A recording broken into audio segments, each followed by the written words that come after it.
My boyfriend's little sister pulled me aside at his birthday dinner and whispered, "Did you know he calls you Melanie when you're not around?" My heart dropped. I'm Guatemalan, and my name is Melanie. It hurt so much more because when I moved to America, my grandmother told me I had to blend in with the white people, and forced me to erase everything about myself. He knows my name is the only connection to my country I have left. I guess Caitlin, his sister, must have seen the confusion on my face because she showed me a screenshot from their family group chat. Him. Melanie's coming to the game tomorrow. Caitlin. Isn't her name Melanie? Him. Dude, whatever. You know what I meant, lol. I thanked her for telling me and went home early. That night in bed, I decided to test him. Someone called me Melanie today at work. Hunter shot up like I'd slapped him. Who? I hate when people do that. Your name is beautiful, Melanie. His voice cracked with genuine anger. I wanted to believe him, but Caitlin's screenshot kept flashing in my mind. As soon as he was asleep, I sweeped through that man's phone, and I found nothing. No mention of Melanie anywhere. The message Caitlin showed me didn't even exist. I wanted to confront Caitlin directly, but I knew she had BPD and I'd seen the scars on her wrists from the last time someone challenged her lies. And on Sunday dinner at his parents' house, his mom pulled me into the kitchen. "Melanie, mi amor, help me with the salad." She matched my smile back and said, "Hunter made us all practice your name before you first came over. He said anyone who couldn't say it right wouldn't get to meet you." Enough was enough. The next morning, I brought it up to Hunter over morning coffee. "Hey, so your sister told me..." Ding. I was immediately interrupted by the sound of the front doorbell. I opened the door and saw Caitlin. I came with muffins for my favorite couple. As she set them down, she added casually, "I'm so protective of Hunter. His ex even called me obsessive once." She laughed. 2 weeks later, she broke up with him and moved 3 states away. All it took was a few words. I couldn't tell if she was opening up or threatening me. And at work, I swear I saw her in the parking garage. But when I turned around to face it, nothing was there. I kept it to myself because I didn't want Hunter to think I was going crazy. But that night, everything changed. As we lay in bed discussing our future, he whispered, "I can't wait to marry you. Have a little Melanie running around." It was the only time we'd talked about marriage, whispered in the dark. So imagine my shock the next day at his family reunion when Caitlin cornered us by the potato salad. "So are you guys thinking about marriage? You would be so cute together." I immediately jolted my head towards Hunter, who looked even more confused than me. "Why do you say that?" I asked, trying my best to sound casual. You know, I've been watching 90 Day Fiancé on Netflix and it's been, making me think of weddings. 90 Day Fiancé has never been on Netflix. Caitlin was stressing me out so much that 2 weeks later, my period was late. I took 5 pregnancy tests just to make sure my womb was empty, and that same evening, Caitlin stopped by. She'd never hugged me before, but suddenly her arms were suspiciously around me, and her hands lingered on my belly. Before I could say anything, she was in our kitchen, pouring red wine into a glass. "Cheers to the happy couple." "Caitlin, it's really late." "Oh, I see." She interrupted me. "If you don't want any wine, that's okay. Is there a specific reason you don't want any, though? Anything you need to tell me?" She held my gaze for a moment too long before excusing herself to the bathroom. The second the door clicked shut, I turned to Hunter. "This is insane. She's crossing every boundary we have. The wine thing? She's implying I'm pregnant. How the hell does she even know to ask that?" Hunter's face crumpled with guilt. I know. I'm so sorry. It's just..." He ran his hands through his hair. "She doesn't really have friends, Melanie. I think she just wants you to like her, to be close with you." I stopped listening after that, because in the corner of the room was my purse. The same purse I distinctly remember hanging by the front door. I walked over and my hands fingered my keychain comfort toy, the one Caitlin had given me for my birthday. Something glinted in the stuffed bear's eye. I angled it toward the light, and there it was. A tiny lens where the bear's eye should be. Everything clicked. She'd been watching everything. Suddenly the bathroom door opened and Caitlin walked out. "Is everything okay in here?" I shoved the bear keychain deep into my pocket and turned around with what I hoped looked like a normal smile. Caitlin was standing there with her head tilted, waiting for an answer, and I could feel the weight of the camera pressing against my leg, like it was burning through the fabric. I managed to get words out even though my throat felt tight. I told her I was just really tired and needed to get to bed early because work had been crazy this week. She didn't look convinced, but she nodded and said she understood, then launched into a story about her own job stress that I barely heard because my brain was screaming at me to stay calm and act normal. She kept talking for what felt like forever, going on about her manager and some project deadline, and I nodded along like I was listening, even though all I could think about was the camera and how long she'd been watching me. My heart was beating so hard I was sure she could see it through my shirt. Finally, she said she should probably get going, and I felt a tiny bit of relief until she stepped forward and wrapped her arms around me in a hug. Her hands moved down my sides during the hug, and I swear I felt them brush near my pocket where the bear was hidden. I froze completely, but tried to make it look like I was just hugging her back. She pulled away and smiled at me, told Hunter she'd see him later, and headed for the door. I walked her out because that's what a normal person would do. Said goodbye, watched her get in her car, and drive away. The second the door clicked shut behind me, I felt my legs give out, and I actually had to sit down right there on the floor in the entryway.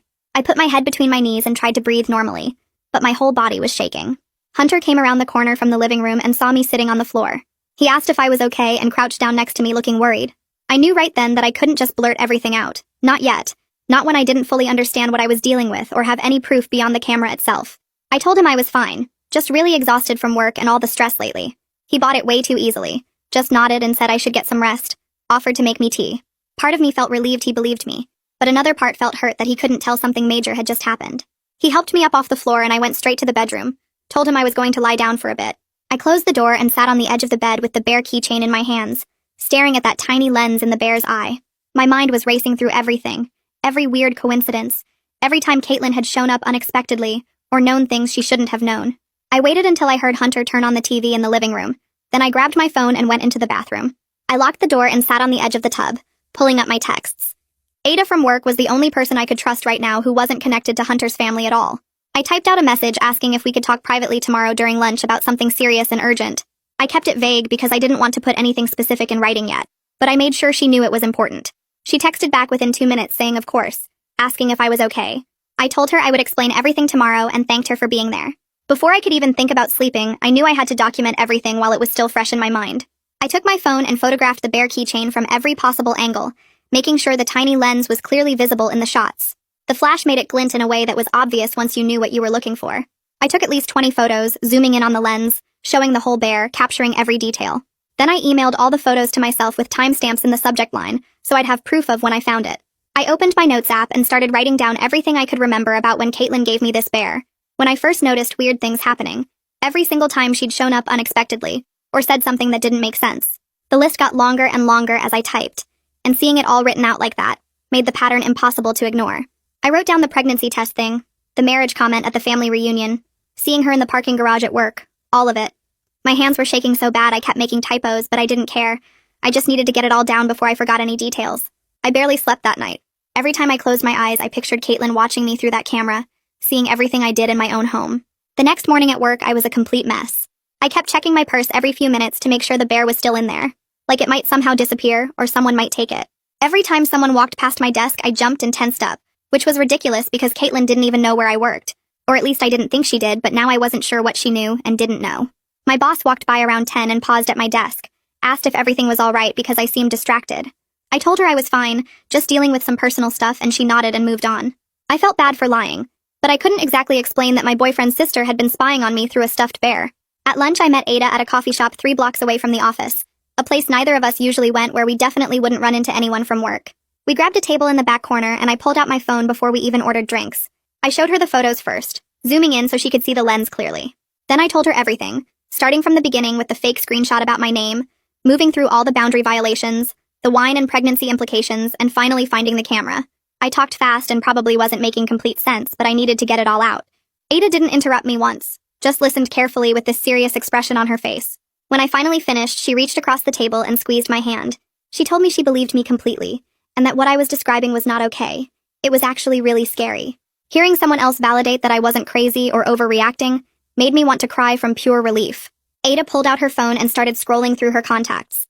She said her cousin had dealt with a stalking situation last year, and there was this guy who worked in tech security who had helped her out. His name was Darius, and he knew all about hidden cameras and surveillance stuff. She texted him right there at the table, explaining briefly that her friend needed help with a potential surveillance device. He responded within minutes saying he could meet with me tomorrow during my lunch break if that worked. Having a concrete next step, an actual plan of action, made me feel less helpless and trapped. I wasn't just sitting around being scared anymore. I was doing something about it. That evening back at the apartment, I decided I couldn't confront Hunter yet. Not until I understood exactly what I was dealing with and had more information. I pulled out my phone and opened a new note, started making a detailed list of every single time Caitlin had shown up unexpectedly over the past few months. Every gift she'd given me, every weird comment she'd made, every time she'd known something she shouldn't have known. The pattern was so obvious now that I was actively looking for it, that I felt stupid for not seeing it sooner. She'd given me the bear for my birthday in March. The marriage comment at the reunion was in April. The pregnancy wine thing was just last week. All of it lined up with times when she would have been watching through the camera. I got up and started going through the apartment looking at the other things Caitlin had given me over the past few months. There was a decorative picture frame on the bookshelf that she'd brought over in February, a coffee mug with a cute saying about friendship that was sitting in the kitchen cabinet, a small plant in a ceramic pot on the windowsill that she'd insisted I take because she said it would brighten up the space. I took each item and examined it carefully under the bright overhead light, turning it over in my hands, looking for anything that seemed off or out of place. The frame seemed normal, just a regular wooden frame with our photo in it. The mug looked fine too, just ceramic with printing on the outside. But the plant pot made me pause because it was heavier than it should be for its size, and there was a small hole in the side that could have been a drainage hole, but also could have been something else. I set it aside to show Darius tomorrow along with the bear. I felt paranoid examining everything like this, but I also felt justified given what I'd already found. If she'd put a camera in one thing, who knew what else she might have done? I pulled out my phone and opened the text thread with Ada, typing quickly about needing to meet with her tech contact as soon as possible. She responded within minutes with Darius's number and a message saying she'd already texted him a heads up about my situation.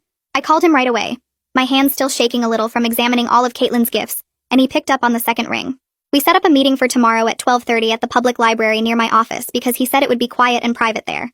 After hanging up, I grabbed a notebook from my desk drawer and started writing down every question I could think of about the camera, like what it could record, how far it could see, whether it saved footage somewhere, and how to handle it without destroying evidence. Writing the questions made me feel less helpless, like I was actually doing something instead of just freaking out. That night I couldn't sleep, my brain running through everything Caitlin might have seen over the past few months, so I got up around 2 a.m. and went into the bathroom. I stood there looking at myself in the mirror under the bright overhead light, and I started saying my name out loud. Melanith, Melanith, Melanith. My grandmother had tried so hard to make me erase it, to make me blend in and disappear into whiteness, and now Caitlin had been watching my most private moments, but my name was still mine. It felt like a small thing, but it made my chest feel less tight, made me feel like I still had something she couldn't take from me. I went back to bed and managed to sleep for a few hours before my alarm went off. The next morning, Hunter was making coffee in the kitchen when he turned to me with this hopeful smile and suggested we invite Caitlin over for dinner this weekend. Saying it might be nice to spend time together as a family, I had to literally bite the inside of my cheek to stop myself from reacting, from yelling about how the last thing I wanted was her back in our apartment. Instead, I made up some excuse about having a big work project due and needing the whole weekend to focus on it. He looked disappointed, his face falling a little, but he said he understood and didn't push it. I felt guilty for lying to him when we usually told each other everything, but I kept reminding myself that I needed to protect myself first and figure out what I was dealing with before having that conversation. As I was getting ready to leave for work, I walked into the living room to grab my purse and stopped cold. It was sitting on the kitchen counter instead of hanging by the front door where I always put it. My skin started crawling as I realized Caitlin must have moved it last night when she went to the bathroom, must have touched my things and repositioned everything. I walked over and checked inside the purse, going through every pocket and compartment, but everything seemed normal and in its place. Still, the violation of knowing she'd gone through my stuff made the whole thing feel even more real, even more invasive than it already did. I grabbed the purse and got out of the apartment as fast as I could, needing to be anywhere else. At 12:30, I walked into the library and found the study room Darius had described, a small glass-walled space in the back corner. He was already there, a guy in his late 20s with glasses and a messenger bag, and he stood up to shake my hand when I came in. I pulled the bear keychain out of my purse and set it on the table between us, and he immediately pulled out this small magnifying tool from his bag and started examining it carefully. Within 2 minutes, he looked up at me and confirmed it was definitely a wireless camera, then turned the bear over to show me a tiny SD card slot I'd never noticed before. He explained it could either record locally to that card or stream to a phone app in real time, depending on how whoever installed it had set it up. My stomach dropped as he kept talking, explaining that the camera had probably been watching me for months, recording or streaming everything within about 15 feet of wherever I kept my purse. My bedroom when I hung the purse on my closet door, my bathroom when I set it on the counter, my kitchen when I left it on a chair. Everywhere I went in my own apartment, she'd been watching. Darius must have seen my face go pale because he quickly said we could figure out exactly what was captured and who had access to it, but I barely heard him over this ringing sound in my ears. He reached across the table and touched my arm gently, waiting until I focused on him again before continuing. He told me very clearly that I should not try to access the camera's feed or app myself, because it would alert whoever was monitoring it that I knew about the device. Instead, he suggested we document everything thoroughly, take detailed photos and notes about the device, and consider taking it to a forensic specialist who could examine it properly without tipping anyone off. He pulled out a small notebook and wrote down the make and model number of the camera, tearing out the page and handing it to me to keep as evidence. About 10 minutes later, Ada showed up, slipping into the study room and sitting down next to me. She listened as Darius finished explaining the technical details. Then she looked at me seriously and said, I should talk to a lawyer before confronting anyone, even Hunter. She pointed out that what Caitlin did might actually be illegal, like a real crime, and I should understand my options before deciding how to handle any of it. Darius nodded and said he'd be happy to write up a technical report about the device if I needed it for legal purposes, something official that explained what it was and what it could do. I thanked them both, feeling overwhelmed but also grateful that I had people helping me instead of dealing with this alone. Back at my desk that afternoon, I opened a private browser window and started searching for attorneys who handled privacy cases and surveillance issues. I found a firm downtown that offered free initial consultations, which was good because I had no idea how much this kind of thing cost. I called during my afternoon break, and the receptionist who answered was professional and calm, not making me feel weird or paranoid for asking about hidden cameras and privacy violations. She got me scheduled for an appointment on Friday afternoon, which was only 3 days away, and I felt a little better knowing I'd have legal advice soon. That evening at home, I waited until Hunter was in the shower. Then I carefully placed the bear keychain into a Ziploc bag and sealed it, trying not to touch it more than necessary. I hid the bag deep in my work laptop case, tucked between some folders and my charger, somewhere Hunter would never think to look or accidentally find it. Then I opened a new document on my laptop and started creating a detailed timeline of everything I could remember about Caitlin's behavior. I wrote down dates and times for every unexpected visit, every weird comment she'd made, every time she'd known something she shouldn't have known. The gift-giving started in March with the bear. The marriage comment at the reunion was in April. The pregnancy wine thing was just last week.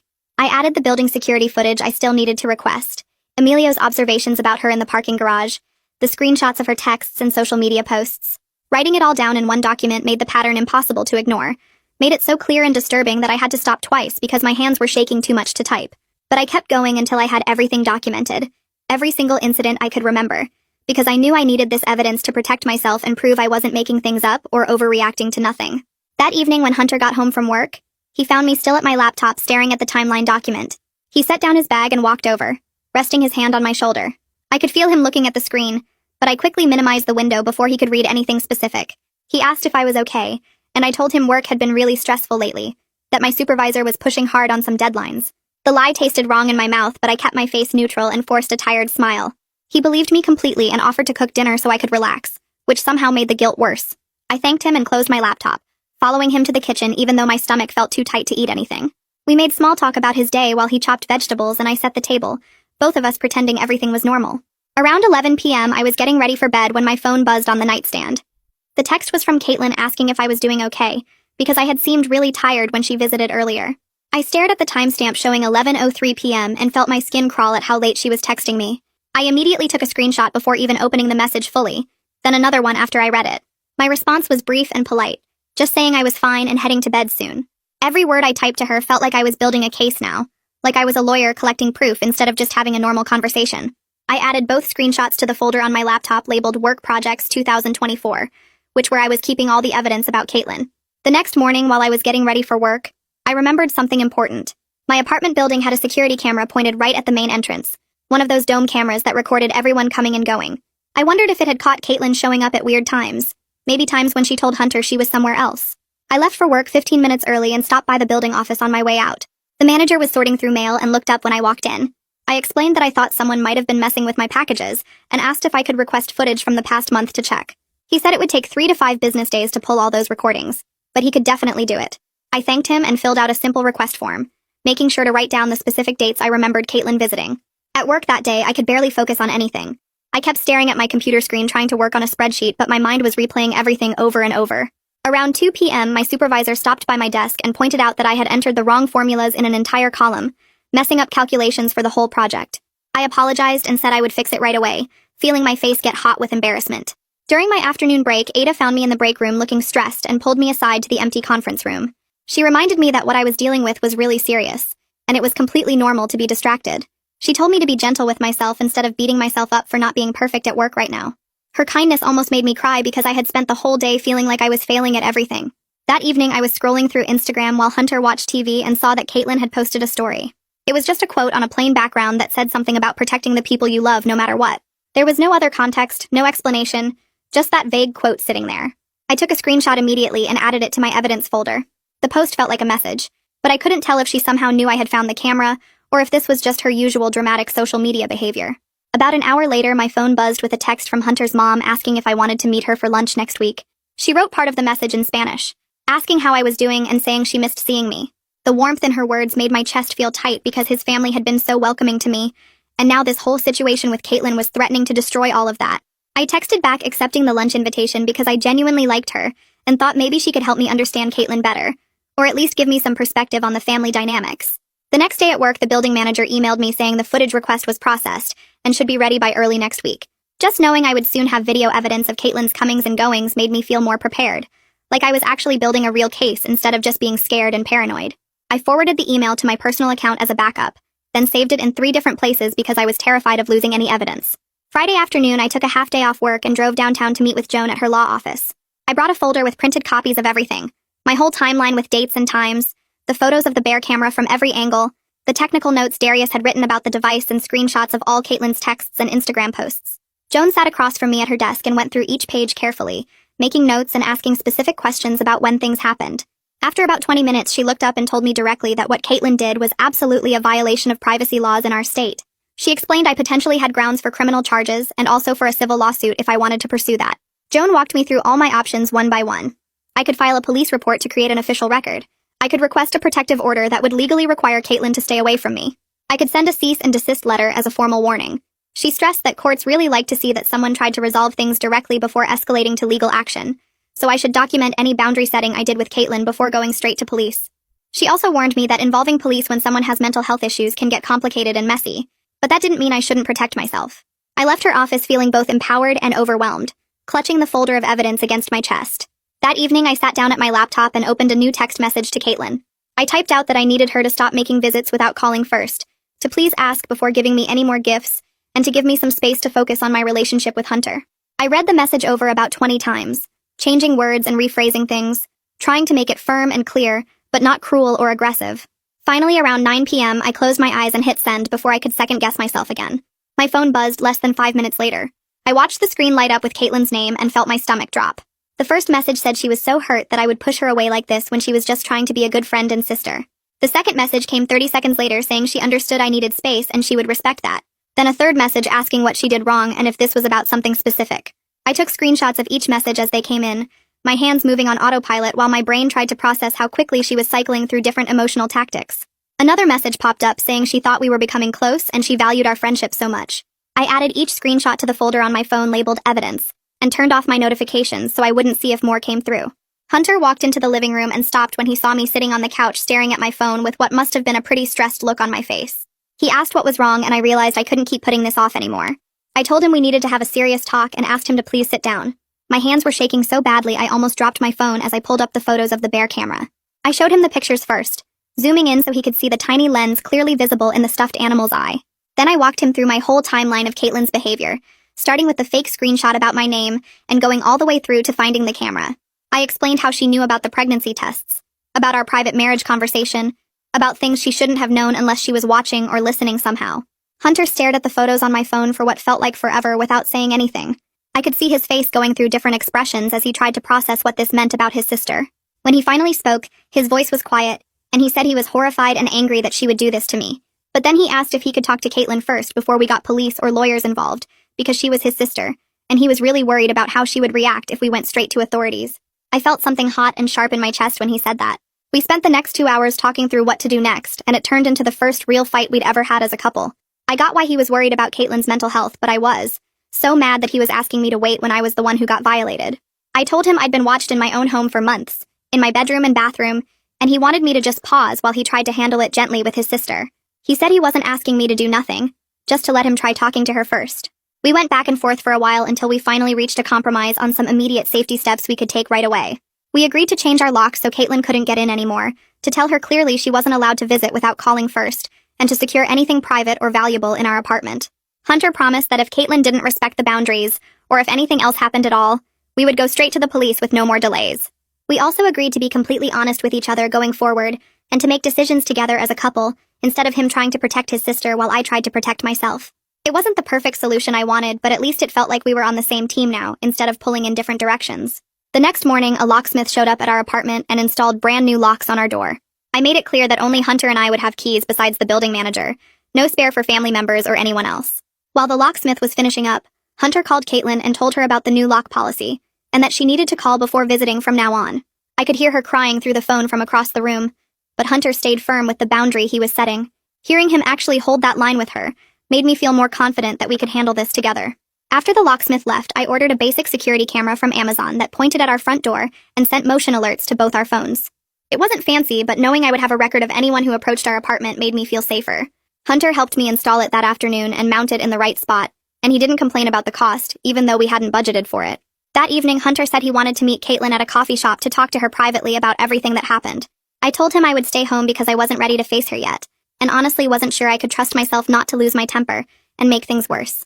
He left around 6, and I spent the next 3 hours cleaning the apartment like a crazy person, scrubbing counters that were already clean, and organizing drawers that didn't need it. I kept checking my phone every few minutes to see if Hunter had texted, but there was nothing. When he finally came home after 9, it had been almost 3 hours, and he looked completely exhausted. He sat down on the couch and told me that Caitlin denied everything at first, saying she had no idea what he was talking about with any camera. Then she started crying and said she was just trying to look out for me and make sure I was good enough for him. After that, she got angry and accused him of choosing me over his own family.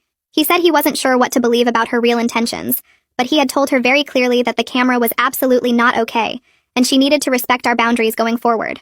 I felt frustrated that he was still giving her the benefit of the doubt about her intentions when the evidence was right there in front of us.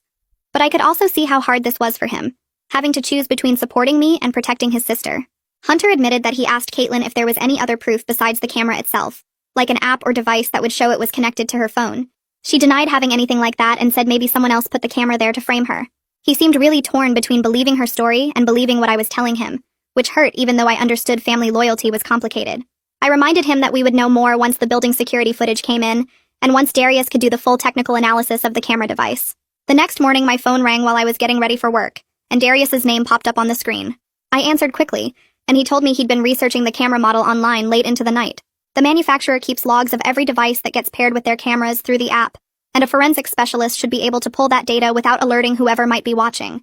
He gave me the name of a shop downtown that does this kind of technical work, and said he could come with me if I needed support. I wrote down the shop's information and thanked him for looking into it so thoroughly. As soon as I hung up with Darius, I called the forensics shop and explained my situation to the woman who answered. She told me they could create a complete copy of everything on the device without connecting to it, or tipping off anyone who might be monitoring the camera feed. The whole process would take a few days and cost $300, which felt totally worth it if it meant I could prove whose phone the camera was linked to. I scheduled an appointment to drop off the bear on Monday morning, and she gave me a case number to reference. Hunter's mom called me later that day about the lunch plans we'd made, and just hearing her warm voice made my eyes water a little. We agreed to meet at a small family restaurant she picked near her house, and when I walked in Saturday afternoon, she was already sitting in a corner booth. She stood up to hug me and immediately noticed something was off because she pulled back and looked at my face closely. I gave her a simple version of what was happening with Caitlin, leaving out some of the more disturbing details but being honest about the camera and the boundary violations. Her reaction surprised me because she didn't seem shocked at all, just sad and a little resigned. She started explaining that Caitlin has struggled with boundaries and getting too attached to people since she was really young, even as a small child. The family had tried to get her help over the years, but they'd also made excuses for her behavior sometimes, which she admitted wasn't helpful in the long run. She told me Hunter has always felt especially responsible for protecting Caitlin, because he's her older brother, and he saw how much she struggled growing up. That helped me understand why he'd been so defensive and hesitant to believe the worst about his sister's actions. Then Hunter's mom looked me right in the eyes and said very clearly that what Caitlin did was completely wrong no matter what her mental health issues were, and that I had every right to protect myself and set whatever boundaries I needed. On Monday morning, the building manager called my cell to say the security footage I'd requested was ready for me to review. I went down to his office during my lunch break and he pulled up the video files on his computer screen. Sure enough, there was Caitlin clear as day walking into our building at 10 at night on a Tuesday from 2 weeks ago, the same night she'd told Hunter she was staying at a friend's place across town. The manager scrolled through more footage and we found 3 other times she'd come and gone at weird hours when she'd claimed to be somewhere else entirely. I asked him to save all of it to a USB drive for me and explained I was dealing with a difficult situation and might need the footage as evidence. He stayed professional about the whole thing and didn't pry into the details, just made me a copy and wrote in his log that I'd requested it. Before I left his office, I also mentioned that Caitlin was no longer welcome in the building without my direct permission, and he made a note of that in the system too. That same afternoon, I was walking through the lobby on my way back from getting the mail, when my neighbor from down the hall stopped me. His name is Emilio, and we'd always been friendly in passing, but never really talked much. He asked if everything was okay, and mentioned he'd noticed Hunter's sister hanging around the parking garage late at night a few times recently. He said she'd just been sitting in her car or walking around between the rows of vehicles, and it had struck him as strange behavior. I thanked him for telling me and asked if he'd be willing to write down what he saw with specific dates and times if he could remember them. He agreed right away and said he'd email me a statement by the end of the day. On Tuesday morning, Darius met me at the forensics shop like he'd promised, and we handed over the bear camera to the technician who worked there. She explained the entire process they'd used to image the device data, without connecting to any networks or alerting anyone monitoring it. She said the results should be ready by Friday afternoon and gave us both her direct number to call. Knowing I'd soon have solid proof of whose phone the camera was paired with made me feel relieved and anxious at the same time. That evening after work, I sat down at my laptop and composed a long email to Joan with all the new evidence I'd collected over the past few days. I attached screenshots of the building security footage showing Caitlin entering at odd hours, Emilio's written statement about seeing her in the parking garage, the intake paperwork from the forensics shop, and the latest batch of screenshots from Caitlin's messages and social media posts. Joan responded within an hour saying this new evidence made my case significantly stronger and that we should be ready to take legal action if Caitlin didn't comply with the boundaries we were setting.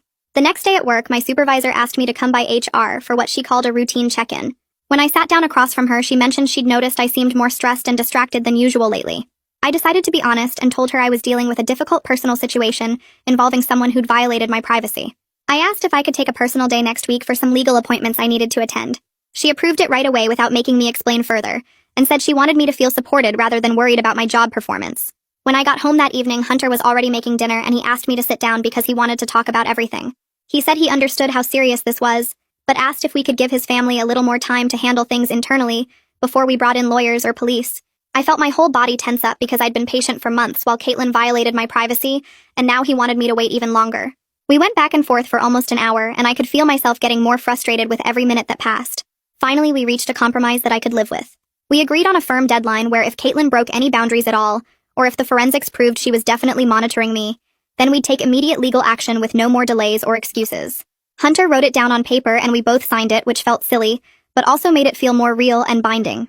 The rest of the week dragged by so slowly, I thought I might lose my mind waiting for Friday to come. I kept checking my phone every few hours to see if the forensic shop had called early with results. Every time my phone buzzed, I jumped thinking it might be them. Work was almost impossible to focus on because my brain kept running through all the possible outcomes and what I'd do depending on what they found. Friday afternoon finally arrived, and at 2:47 p.m. my phone rang with a number I didn't recognize. I stepped outside into the parking lot to take the call, and the forensics technician got right to the point without any small talk. The camera had been actively paired with a phone as recently as last week, and the device model matched the iPhone that Caitlin carries. She explained that they'd also found the camera had been recording to its internal storage for approximately 4 months, with footage automatically deleted after 30 days to make room for new recordings. 4 months. She'd been watching me for 4 entire months. I thanked her and ended the call, then just stood there in the parking lot staring at nothing while cars drove past me. My hands were shaking so badly I almost dropped my phone twice while trying to pull up Joan's number. She answered on the second ring, and I told her the forensics results without even saying hello first. Joan said this was exactly the kind of concrete evidence we needed, and that she'd start drafting a formal cease and desist letter right away. She asked me to email her the forensics report and said she'd have a draft ready for me to review by the end of the day. I sent her the report from my phone right there in the parking lot, then went back inside to finish my workday, even though I couldn't concentrate on anything. Joan emailed me the draft letter at 6:23 p.m. and I read through it 3 times on my phone before I even left the office. The letter cited specific incidents with dates and times, the camera evidence, the forensics report proving it was Caitlin's phone, and the building security footage showing her unauthorized entries.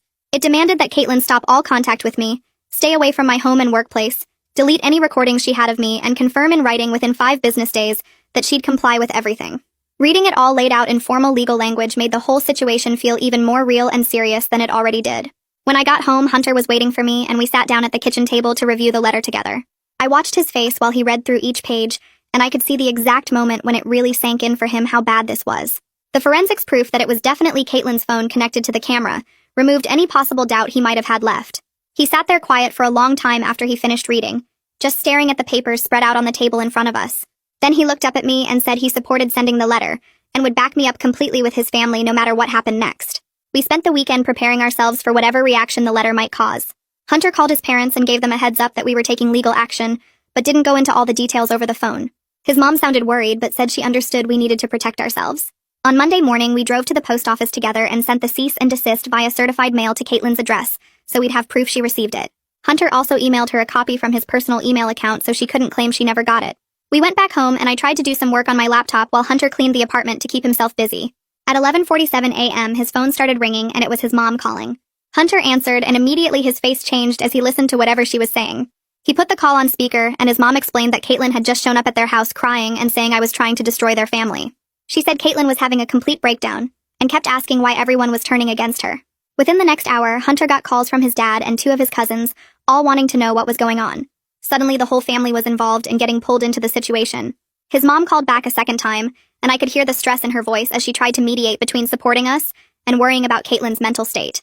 Hunter's dad sent him a long text message asking if we could all sit down and talk this through as a family before things escalated further. The stress and chaos of everyone calling and texting became too much for me to handle. I felt like I was drowning in other people's opinions and emotions when I was the one who'd been violated. I told Hunter I needed to stay at Ada's apartment for a few days to get some space and feel safe away from everything. He was at his parents' house trying to calm everyone down when I packed a bag with enough clothes and toiletries for almost a week. I left him a note on the kitchen counter saying I needed some time but that I loved him, and we'd figure this out together. I also wrote that I wasn't angry at him, but I needed to be somewhere that felt completely safe right now. Driving to Ada's place, I felt this weird mix of guilt for leaving and relief at getting away from the apartment where I'd been watched for so long. Being in a different space where Caitlin had never been and couldn't show up unexpectedly made me feel like I could finally breathe properly again. Ada had already set up her guest room for me and had bought my favorite snacks from the store. She didn't ask a million questions or try to give me advice, just let me exist in her space without any pressure. Hunter texted me around 9 p.m. saying he understood why I needed space and that he was sorry his family was making everything harder. He said he'd told his parents the full story with all the evidence and made it clear that Caitlin's behavior was completely unacceptable, regardless of her mental health struggles. He wrote that he'd asked them to stop calling and texting me and to give us both some room to breathe. His last message said he was on my side and asked me to be patient while he worked things out with his family, but promised he wouldn't let them pressure me into anything. I texted back a short response saying I appreciated him standing up for us and that I'd be ready to talk more in a day or two. The next morning, I woke up to a voicemail from Hunter's mom asking if I'd be willing to come to their house for a mediated conversation with everyone present. She said they all wanted to hear my side directly and work together to find a solution that protected everyone involved. I called Joan before responding to anyone and explained the situation. She walked me through exactly how to handle a family meeting like this. Stay calm, no matter what anyone says. Stick to facts instead of emotions. Don't get drawn into arguments about intentions or mental health, and have clear boundaries about what I needed going forward. She said I should agree to the meeting, but insist that she be available by phone if I needed legal guidance during the conversation. I called Hunter's mom back and told her I'd come to the meeting, but that my attorney would be on standby if needed. 2 days later, I drove to Hunter's parents' house with a folder containing copies of all my evidence. Hunter met me at the door and walked in with me holding my hand. We sat down in their living room, and I found myself across from Caitlin for the first time since I'd discovered the camera. Hunter's parents sat on either side of her and Hunter sat next to me. I took out my evidence and started presenting everything calmly and clearly, just like Joan had advised. I showed them photos of the camera and the bare keychain with the lens visible. I explained the forensics report that proved it was paired with Caitlin's phone and had been recording for 4 months. I showed them the building security footage with timestamps of Caitlin entering at odd hours when she'd claimed to be somewhere else. I read Emilio's written statement about seeing her in the parking garage late at night. I walked them through my timeline of incidents with specific dates and examples. The whole time I focused on facts and what happened without attacking Caitlin's character or bringing up her mental health issues even though I wanted to scream about how violated I felt. Caitlin's reaction kept changing every few minutes like she couldn't decide which approach would work best. First she started crying and said she was just trying to protect Hunter and make sure I was good enough for him. She said she'd seen him get hurt before and couldn't stand to watch it happen again. Then she switched to minimizing everything and said it wasn't that serious, and I was overreacting to something that wasn't a big deal. She claimed lots of people have security cameras and this was basically the same thing. Hunter's dad interrupted her and said no, this was completely different, and she knew it. Then Caitlin shifted again and admitted vaguely that she'd gotten too attached to our relationship and made some mistakes in how she tried to be involved. But even with that admission, she never fully took responsibility for violating my privacy or acknowledged how wrong it was to secretly record me. She kept using phrases like things got out of hand and I didn't mean for it to go this far instead of actually apologizing or admitting what she'd done. Hunter's parents looked uncomfortable and kept glancing at each other while Caitlin talked. His mom reached over and put her hand on Caitlin's arm, but didn't say anything to excuse or defend her behavior this time. Hunter's dad cleared his throat and looked directly at me with this exhausted expression. He said they believed me completely, and that seeing everything documented like this was shocking and upsetting. His mom kept her hand on Caitlin's arm and told me she was so sorry they hadn't recognized how serious things had gotten, that they should have stepped in sooner when they noticed Caitlin crossing boundaries. They both agreed right there that Caitlin couldn't visit our apartment anymore and needed to stop all contact with me completely. Hunter's dad said they would make sure Caitlin started therapy immediately and would help us enforce whatever boundaries we needed. It wasn't perfect, and I could tell they were struggling with the reality of what their daughter had done, but hearing them actually support me instead of making excuses felt like more than I'd hoped for going into this meeting. The next morning, Joan met me at the police station downtown, and we filed an official report about everything that happened. I brought copies of all my evidence, and the officer who took our statement was this older guy who didn't make me feel stupid or dramatic for reporting it. He looked through the forensics report proving the camera was paired to Caitlin's phone, and told me directly that what she did was definitely illegal under our state's surveillance laws. He explained that secretly recording someone in their private space without consent was a crime, and I had every right to pursue charges if I wanted to. For now, Joan and I decided to hold off on requesting a protective order to see if Caitlin would actually comply with the family's agreement, but having everything officially documented in a police report made me feel way more protected. The officer gave me a case number and said I could come back anytime if the situation escalated, or if I changed my mind about pressing charges. That evening, Hunter and I drove to Ada's apartment where I'd been staying and sat at her kitchen table to talk through everything we needed going forward. Ada made us coffee and gave us space while we worked on creating a written agreement about our relationship and boundaries. Hunter wrote down that he wouldn't share any details about our private life with Caitlin anymore, not even casual stuff about our plans or conversations. We agreed to have weekly check-ins where we'd both talk honestly about how we were feeling, and whether we felt safe and respected. The most important part was writing down that if Caitlin violated any boundary even once, we would go straight to the police for a protective order with no more chances or family mediation. Hunter signed it and I signed it, and we both kept copies on our phones. Writing it all down and making it official between us made the agreement feel real and binding instead of just promises we might forget about later. The next day, Ada helped me move all my stuff back into our apartment, and we spent the whole afternoon securing my digital privacy. I changed every single password I had for email, social media, banking, everything. Ida showed me how to set up two-factor authentication on all my accounts, so even if someone had my password, they couldn't get in without my phone. I went through Instagram, Facebook, and Twitter, and removed Caitlin from my friends' lists and blocked her number in my phone. Each small action of taking back control over my own information felt like I was reclaiming a piece of myself that had been violated. Ada stayed until we finished everything and ordered pizza for dinner, and having her there made the whole process feel less scary and more like I was just doing normal maintenance on my life. Later that evening, Hunter sat down with his phone and drafted a text message to Caitlin that said basically the same things as the cease and desist letter Joan had sent. He wrote that she wasn't allowed to contact me in any way, couldn't visit our home, and needed to stop trying to monitor or track us. He told her he loved her and always would because she's his sister, but that her behavior was completely unacceptable, and there had to be real consequences for what she'd done. I watched him type it and revise it a few times before finally sending it, and I could see how hard it was for him to set that boundary so firmly with someone he cared about. But seeing him actually do it and not make excuses or soften the message made me feel way more secure about our relationship and our future together. A whole week went by after that with absolutely no contact from Caitlin. Her Instagram and Facebook accounts went completely quiet with no new posts or stories, which was weird because she usually posted multiple times a day. I checked the building security app every morning, and there were no logged attempts of her trying to enter our building or even walking past the entrance. The silence felt almost eerie after months of her constant presence in our lives, and I caught myself being super hyper-vigilant about everything. I checked the door camera on my phone like 50 times a day and kept looking over my shoulder when I walked to my car or went to the store. But gradually, over those 7 days, I started to relax just a tiny bit, like maybe the boundaries were actually going to work, and I could start feeling safe again in my own life. At work, I scheduled a meeting with my supervisor and someone from HR to explain what had been going on. I told them I'd been dealing with a stalking situation involving my boyfriend's sister, but that it was now being handled through legal channels and family agreements. My supervisor was really understanding and didn't ask for a bunch of details that would have been embarrassing to share. HR adjusted my workload temporarily, so I had fewer tight deadlines while I was dealing with everything, and they moved my desk to a less visible spot in the office away from the windows and main entrance. Over the next few days, my work performance started to get better, because I wasn't constantly distracted by worrying about Caitlin showing up or watching me somehow. I actually finished a big project on time, and my supervisor complimented my work, which made me feel more like myself again instead of just a victim of someone else's obsession. During that same week, Hunter's mom texted asking if I wanted to meet her for coffee, and we met at this quiet place near her house. She immediately apologized again for not recognizing how serious Caitlin's behavior had become over the past few months. She explained that the family had kind of normalized a lot of Caitlin's boundary issues over the years because of her mental health struggles, making excuses for behavior that actually wasn't okay. She said seeing everything laid out as documented evidence with timestamps and forensics reports was a huge wake-up call for both her and Hunter's dad. She promised to stay in regular touch with me and support both me and Hunter through whatever came next with Caitlin's treatment and recovery. Having her say all that and really mean it made me feel less alone in this whole situation, like I had someone from his family actually on my side who understood what I'd been through. 2 weeks after the family meeting, Hunter told me he'd started seeing a therapist to work through his feelings about his sister and his own role in enabling her behavior for so long. He didn't make any big dramatic promises about becoming a completely different person overnight, but he shared some of what he was learning about healthy boundaries and complicated family dynamics. His therapist was helping him understand that protecting Caitlin from consequences had actually made things worse for everyone, including her. Hearing him take real responsibility for his part in how things got so bad and actively working on himself in therapy made me feel way more hopeful about our future together as a couple. One afternoon, I stopped at a coffee shop near my office to grab a latte before heading home. When the barista called out my order, I noticed she'd written Melanie in black marker on the cup. In the past, I would have just let it go and pretended not to notice because correcting people felt awkward and demanding.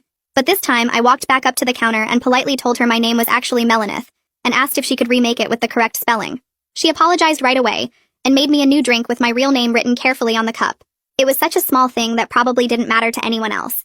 But to me, it felt like reclaiming a piece of my identity that I'd let other people diminish for too long.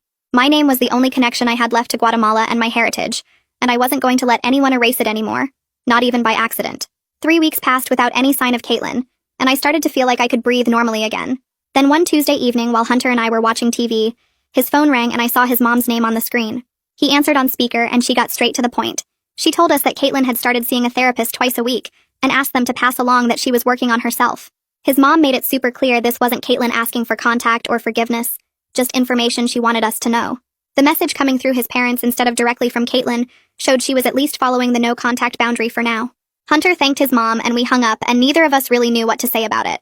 A month after everything came out into the open, Hunter and I stood in our kitchen cooking pasta together.